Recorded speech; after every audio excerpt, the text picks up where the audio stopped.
जरा सबर करो நான் கொட்டினது நல்ல சிமெண்ட் இல்ல, எக்ஸ்பிரி டேட் பார்க்காம வாங்கி மலையில நனைஞ்சு போன கட்டி பிடிச்சி போன சிமெண்ட். இந்த மலையில மட்டும் சிமெண்ட்ல மட்டும் செம லாஸ். இந்த மாதிரி லாஸ் உங்களுக்கு வராம இருக்க இந்த 2 விஷயத்த ஃபாலோ பண்ணுங்க. தம்பி நிலுப்பா, பேக்கோட இந்த சைடில் வந்து மேனுஃபேக்சரிங் டேட் இருக்கும், மறக்காம செக் பண்ணுங்க.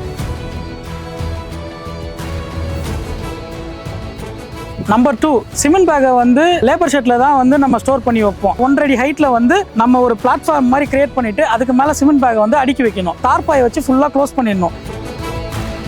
மழை தண்ணி வந்து எதுவுமே வந்து நம்ம சிமெண்ட் பேக்கை வந்து நனையாத மாதிரி நமக்கு அது சேஃப்டியாக இருக்கும். இப்படி பண்ணுறது மூலமாக சிமெண்ட்லேருந்து வர பெரிய லாஸை வந்து தடுக்கலாம்.